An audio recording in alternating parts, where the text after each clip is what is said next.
Welcome. This is the Enlightenment Podcast, part of the Authors on Air Global Radio Network. And I'm your host, Laurie Schoenfeld. Thank you for all of those who are listening in. We're so excited to have you joining us today.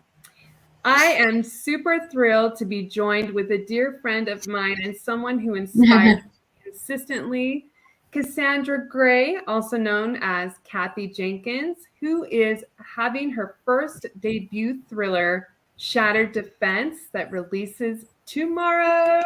Yay! Having a baby. It's fun. Yes, welcome. I am thrilled to have you joining us, Kathy. Thank you.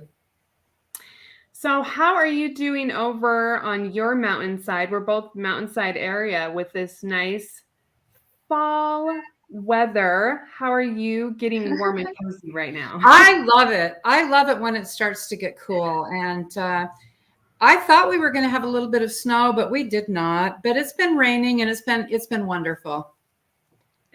So are you a sweater? I love your sweater today. Thank you. Thank you. Fabulous. Do you like the nice toasty blanket, hot chocolate, coffee sweater, whatever that feels like for you? Are you all for that? That is me. I am all for that. In fact, we've been sleeping with our bedroom window open about, 6 inches, maybe a little more, even when it's been getting down to 33 degrees at night, because we just love the cool air. And I'll get in the cozy blanket. That's right. Snuggle up under the quilt. And yep, that's right. So you have written, let's talk about multiple historical and inspirational nonfiction books. This is your first thriller, which you're using under a pseudonym. Can you talk to us about why you chose to add a pseudonym to your thriller for this one? Sure. I actually had a career of about 30 years where I wrote things like college health textbooks, paramedic manuals, things like that. And then I went over into inspirational books, scripture commentaries, some really fun LDS church history stuff about Butch Cassidy, J. Golden Kimball, things like that. But they were all kind of related to the LDS church. Well, then all of a sudden I'm coming out with not only a completely different genre because it's fiction, but it's about a serial killer. And so I thought, well, there have been a lot of people who have come to follow me and buy my books, which I appreciate so much. But someone looking for a book by Catherine Jenkins and who thinks they might get an inspirational book, no. This is a fiction piece about a serial killer. And so I thought it would be best. I talked with my publisher, talked with my previous publisher. We all decided it would be best to use a pseudonym. Mm-hmm. We have a few people that have popped in. Hello, Allison. Thank you so much for being here. Hooray and congratulations, Kathy, on your debut. Thanks, Allison. Jennifer, thank you so much for joining us. Congrats on your debut. So going into serial killers, I love serial killers. That sounds strange. Let's talk about it a little bit, Kathy. What is Shattered Defense all about? Shattered Defense is the story of a defense attorney in Park City, Utah, who ends up pretty much having to defend a serial killer. She's totally disgusted by the whole thing, but for a lot of reasons, she's kind of forced to take this case.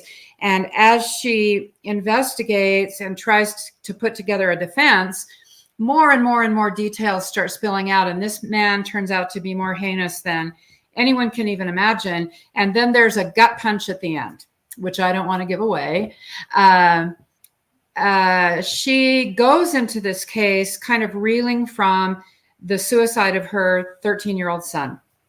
And so she's in kind of a vulnerable position anyway. And that's a little bit autobiographical. It happened on her birthday. It's a little bit autobiographical for me because my 17-year-old son committed suicide on my birthday. And so that part of it, it was hard. So that part of it's autobiographical, but man, I have always been fascinated by serial killers, always. And it has been really fun researching it. I've been doing a serial killer newsletter, and that's been a lot of fun. So that's kind of what it's about. It's about her it's almost like the layers of an onion, peeling more and more and more and finding out more and more and more about this man that she's tasked to defend. Mm-hmm.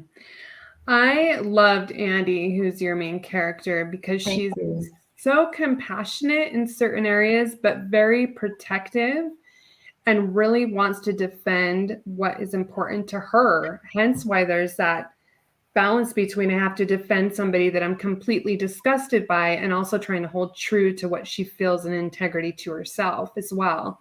And I loved that balance that you tried to create there with all those layers and the thought process into it.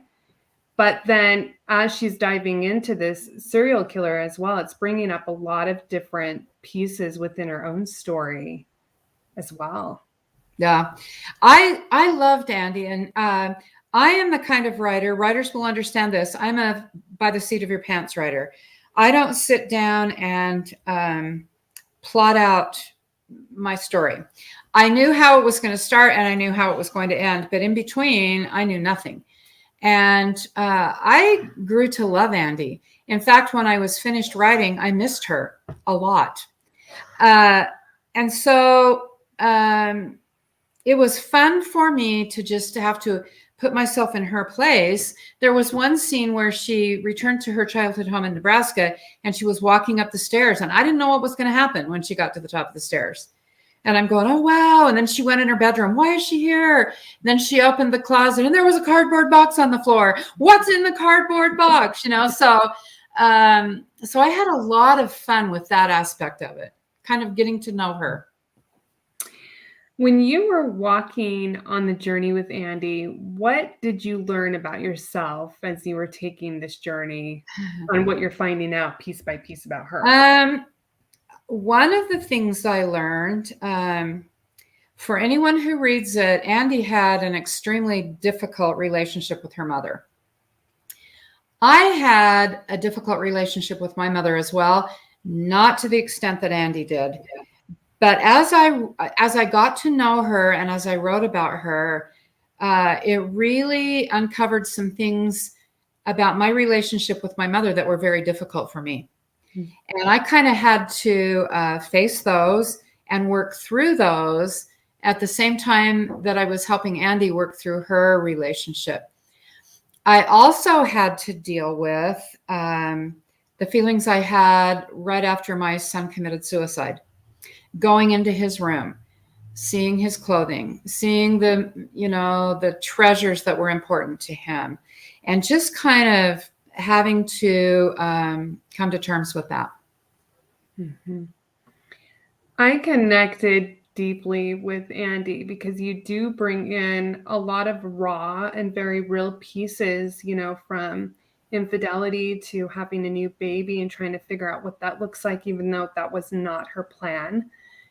Growing up with a father that left her and the relationship she has with her mother, but then also her trying to create her own and change the cycle too, and figure out what that looks like for herself now with all those layers. Yeah. Well, there were some other things too that were kind of autobiographical. My father died when I was 10. Now, he did not choose to leave like Andy's did, but he was absent. I had the same situation in my first marriage that Andy had in her marriage. And so I really had to examine how I felt about that. And she responded in a whole different way than I did. And I wish I had responded like she had. So it was kind of, in a weird sort of way, it was kind of an opportunity for me to have a little bit of a do-over. Mm-hmm. To do maybe what I wish I had done. Sending you lots of love. Oh, thank you. It's a nice way to be able to kind of examine, explore, and change your storyline through writing or different forms of expression. It really is. And it's surprising. That's what was amazing to me, is it was surprising. I was surprised by the emotions I was having. And I was surprised by the things that I suddenly needed to look at and explore that I hadn't ever looked at and explored before. Mm-hmm. So you mentioned that you are fascinated with serial killers, which so am I. So I'm excited to dive into this. You took criminology in college, but also an interesting fact is you and your roommates actually happened to drive Ted Bundy home and had a crush on him during that time frame. So that's true. Let's dive into that. he was in our LDS ward up in the avenues in Salt Lake, and all of the girls in the ward pretty much just had crushes on him. He was handsome, he was charismatic, he was really smart, he was a student at the U of U Law School, and we all fought for the chance to drive him to church and drive him home. We just thought he was really cool. And later to find out that he was killing women at the same time we were driving him around. Wow. It's kind of like, okay. I wasn't his type. He tended to kill girls with straight, long, dark hair parted down the middle. And I had this football helmet of frizz. And so I was kind of safe, I guess. My roommate looked kind of like his type, but none of us were ever alone with him, not on purpose, but we just weren't alone with him, which probably saved us. But the thing that just fascinates me about serial killers, I can almost understand someone getting into a really passionate argument with someone else. Things get out of control. They might push them. Someone falls and hits their head or something, and they die. I can almost get that. But what causes a person, a human being, to suddenly go out and start hunting people to kill? And I mean, in my serial killer research for this newsletter, some of these men have killed, 60, 70, 80, 110 people. How does that even happen? I mean, I'm just fascinated by it. Yeah.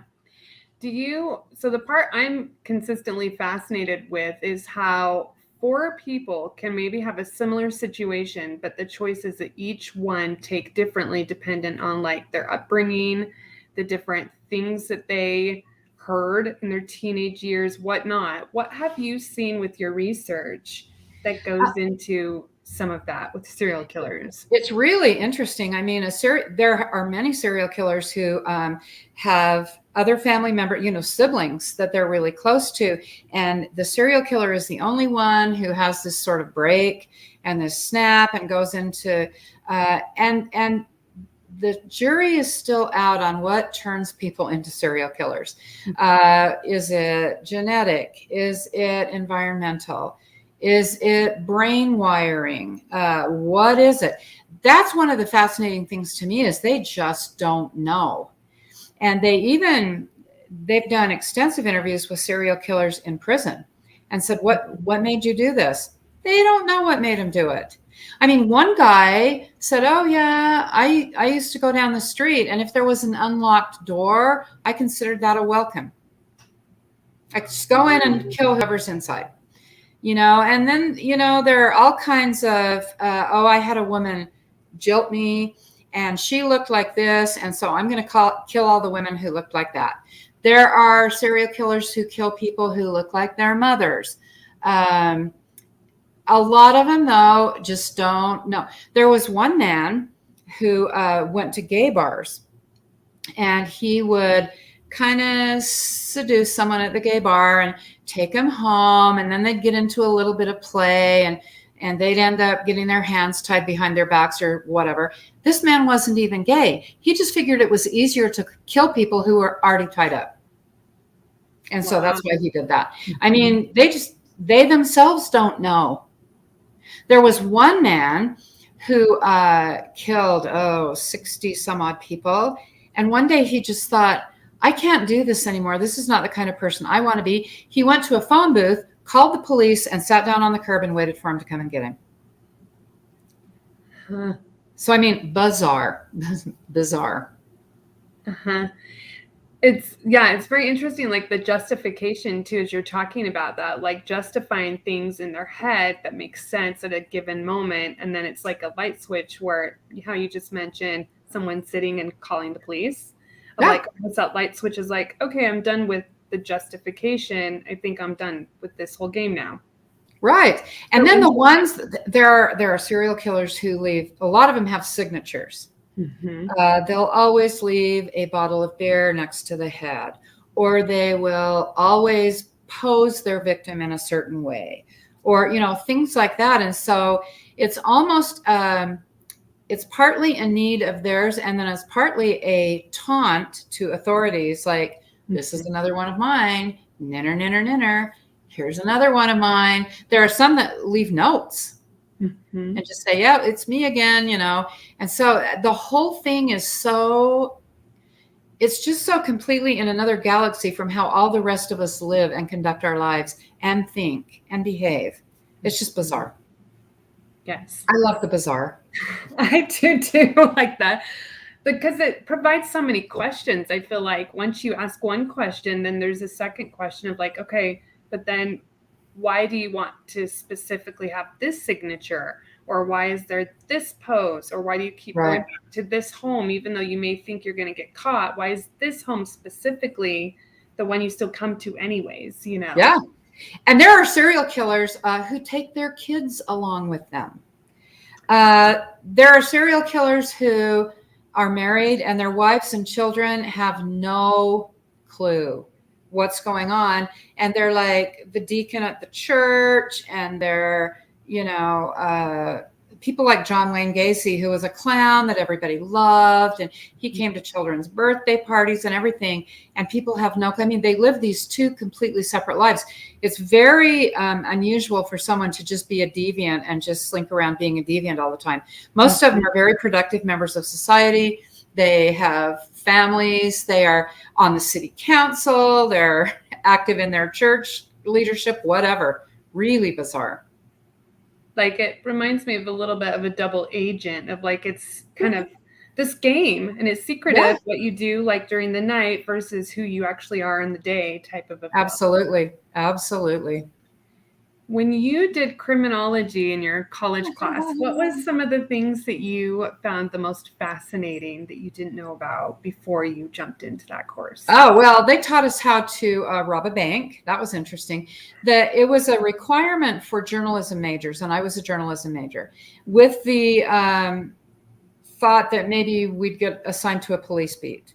And so we would need to kind of know how these crimes were committed. And so we learned how to crack a safe and how to rob a bank. I didn't know how to do those things. The most freakish thing that happened out of that class was one of the people in the class, and it was a little class. It's like 28 students maybe. And one of the students, Richard Floyd McCoy, they taught us how to hijack an airplane. Well, Richard was having some financial difficulties. He and his wife lived in this, little basement apartment like a lot of newlywed students live in. And so he thought, hey, I think I know how to do this. I don't know why he decided to hijack an airplane instead of rob a bank, but whatever. And people may be familiar with D.B. Cooper. He hijacked an airplane and parachuted out of the plane with his loot, and he was never caught. So Richard took all of the stuff they taught us in our class, and he hijacked an airplane to San Francisco, and he demanded $500,000. Well, they gave him $500,000 in cash, but of course in marked bills. And then he hijacked the same plane back to Denver. Well, he parachuted out over Utah, and nobody knew where he parachuted out. And it was a huge mystery, and he made one big mistake. He told his brother-in-law that he had hijacked the airplane. Well, his brother-in-law went to the FBI and said, I know who hijacked that airplane. Now, this is the part that I still almost 50 years later am screaming with laughter about. They got to his apartment, and there was the money, $450,000 in marked bills, minus the $50,000 he had given the bishop for tithing. Now, if you were a bishop and you had a member of your ward who was living in this ramshackle basement apartment, And he suddenly paid $50,000 in tithing. Wouldn't you be going, something weird is going on here? Well, so he got arrested, and I was one of the editors of the Daily Universe at the time, and so I had to cover his trial up in the courthouse in Salt Lake. I get on the elevator, and on the elevator already is Richard in manacles in an orange jumpsuit. That was awkward. And he was found guilty, and he was sentenced to Leavenworth. On his way in a train to Leavenworth, he escaped out of the bathroom window. So then there was this nationwide manhunt on for him, and I'm thinking, oh, my freak. And someone finally tipped off the FBI that he was living in a house in Virginia. So the FBI did a stakeout, and sure enough, he was there. And he came home one day, and things went south, and he was killed in a shootout. And so, I mean, that's the thing I remember most about my criminology class, our real criminal. And his poor wife. I mean, oh, my freak. Yeah. That elevator ride had to have been extremely awkward. Like, oh my gosh. In my class. I know. I got on the elevator and I went, hi. And he said, oh, hi. And the guards that were with him were going, oh boy. It was pretty awkward, yeah. Takes awkward to a whole new level. Mm-hmm. Yeah. That I would remember that piece of criminology too. Oh yeah. Yeah.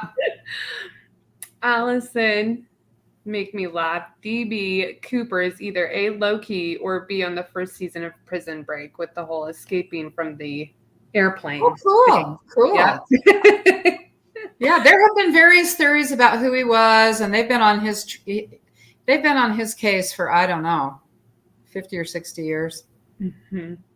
But Richard, copycat crime. You know, and if he hadn't told his brother-in-law, who knows? Who knows if they would have caught him or how long it would have taken or whatever. But the $50,000 in tithing just still makes me laugh. Yeah, I was going to say, if it wasn't his brother, that $50,000 would be the next thing that would kind of not here. We're going to turn it to the inner child segment. Are you ready, Kathy? Sure. Okay. First question. When you were a kid, what was something that you enjoyed investigating the most? What did I enjoy investigating? Well, we had where Utah Valley University is right now. There was just this big, I don't even know what you'd call it. We called it the Hollow. It was full of these big, tall trees. Someone had put in a rope swing down there. And my brother and I would go down there. All the kids in the neighborhood went down there, and we would play for hours and hours and hours. And I would go down there and I would pretend that there was something there that I had to find.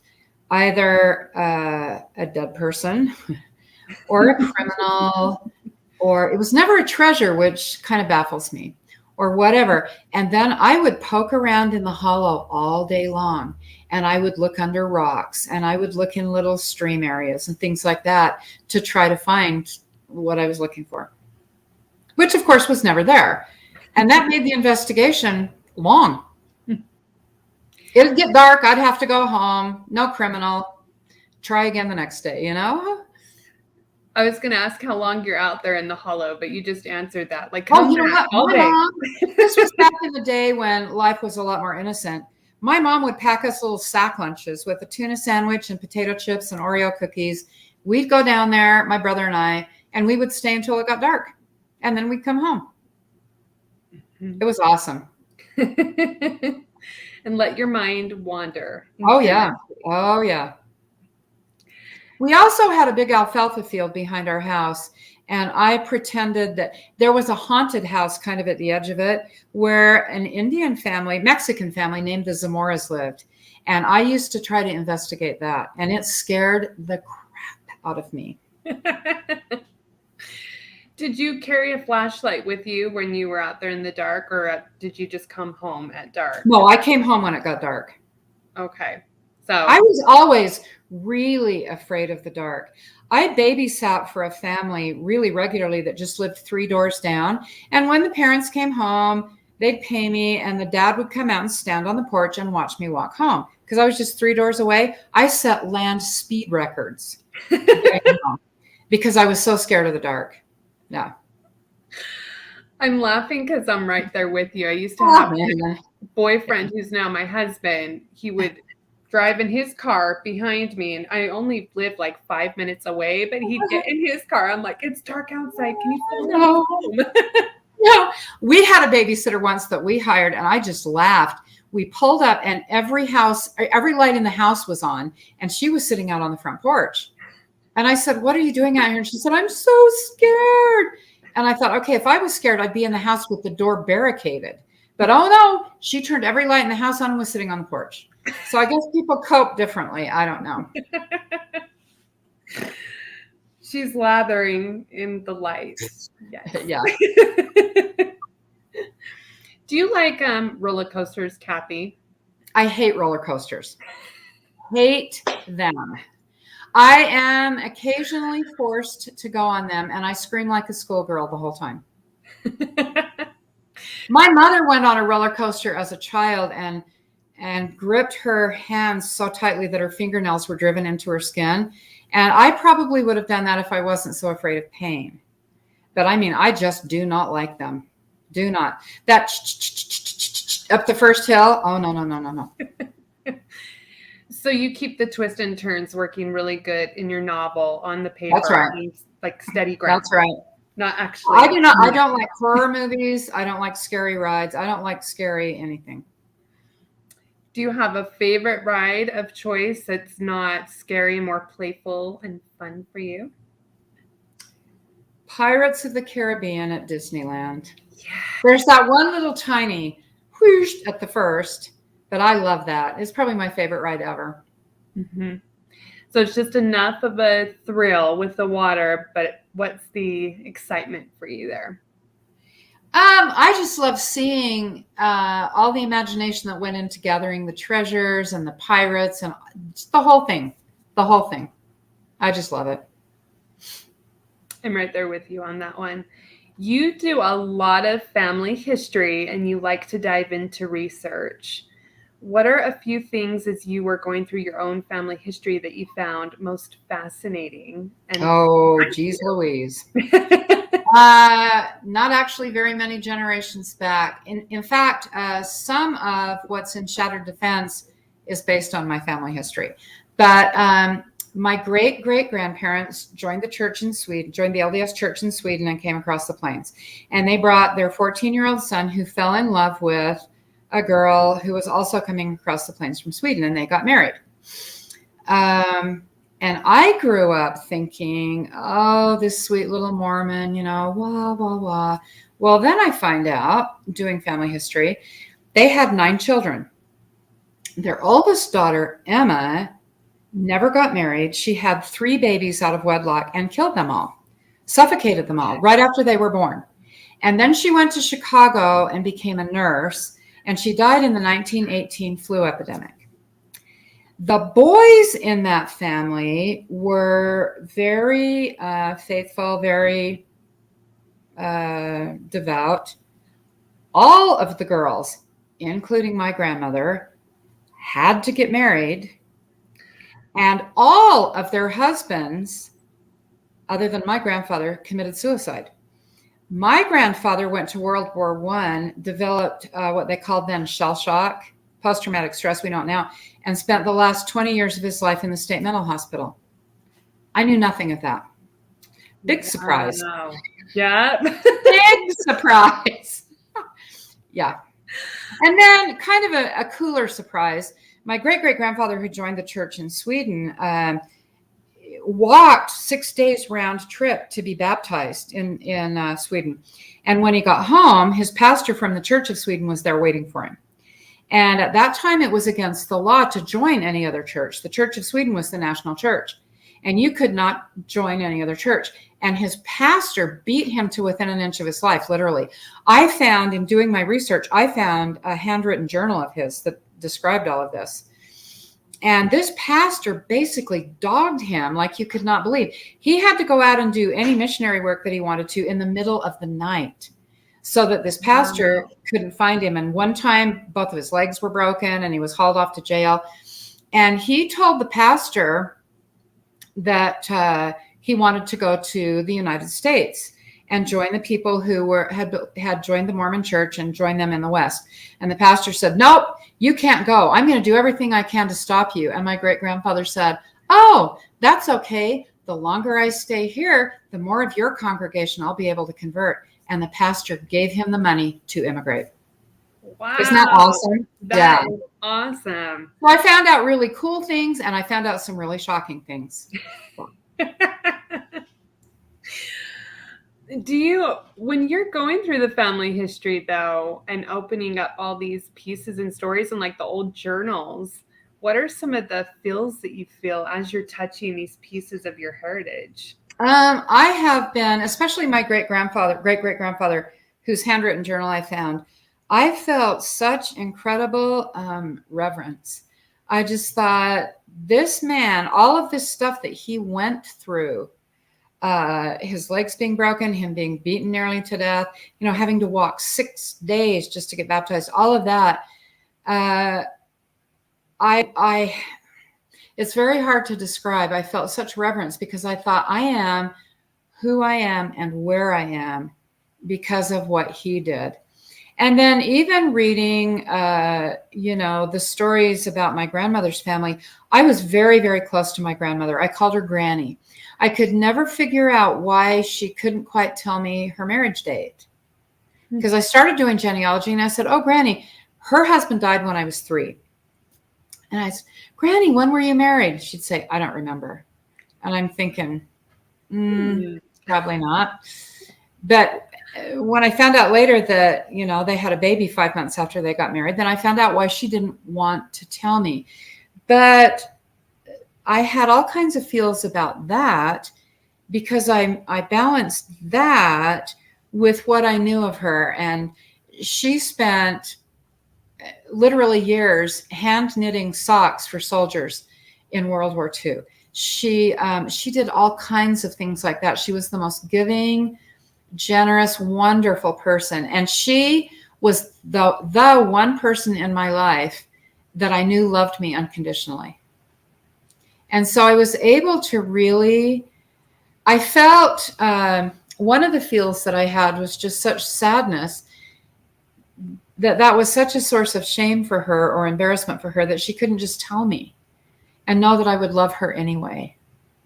Yeah. I had a good granny too. Grannies are best. Awesome. Yeah. What piece of advice before we end today can you give our listeners on living a creative and joyful life? Oh, my word. I think joy is a decision. I think if you conscientiously decide that you're going to feel joy, you're partway there. And one thing that I found, it sounds almost trite or cliche, but one thing that I found that really helped me was at the end of every day, writing down 3 things. Some people call it a gratitude journal, whatever, but writing down 3 things that happened that day that I was grateful for. And I could never repeat.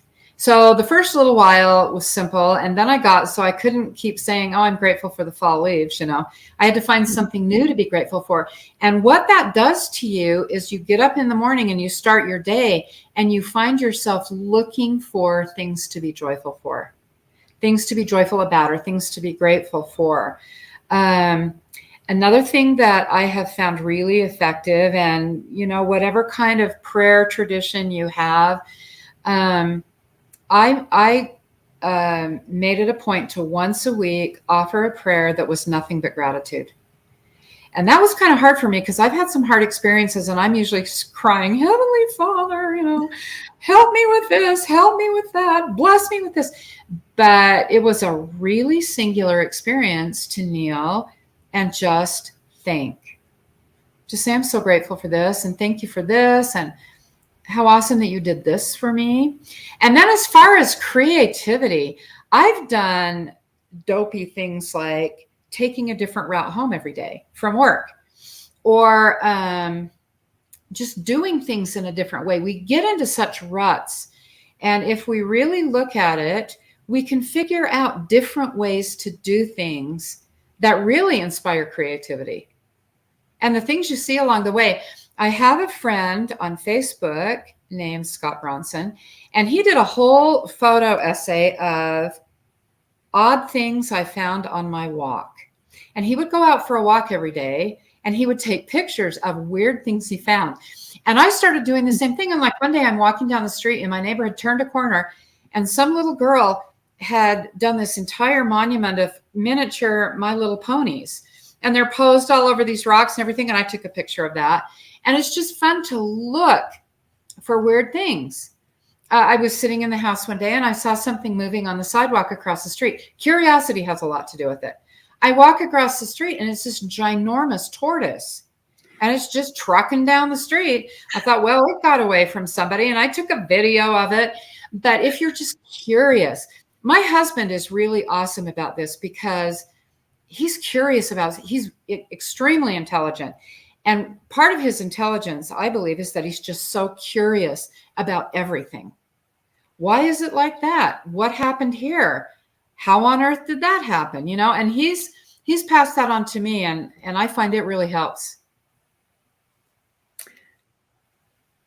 Before we end today, we need to blow out the birthday candle. So anyone who's listening or watching live, we're going to blow out this birthday candle for Shattered Defense, which releases... Shattered Defense. Shattered Defense.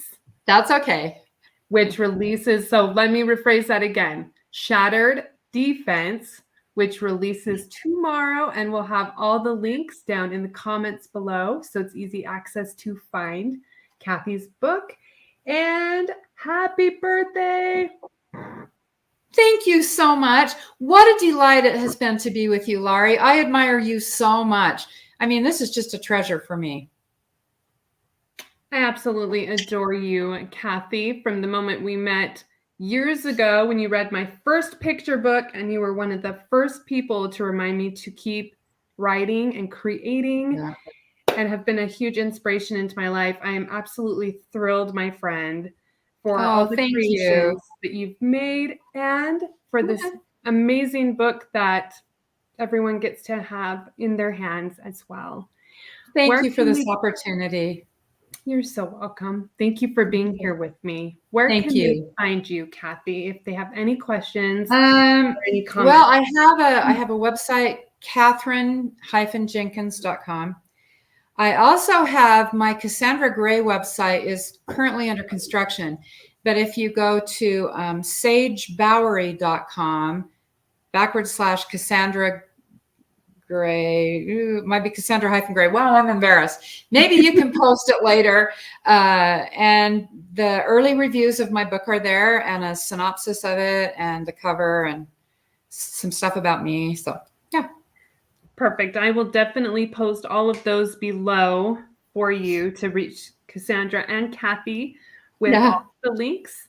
And thank you again, Kathy, for being here. And for those who are joining us, remember, as you go about the rest of your week, to look for the things that are working all around you, to find one thing that sparks joy in your life, and remember that you are your own hero to your journey. Thank you for being here, and we will see you next Monday at 1:00 p.m.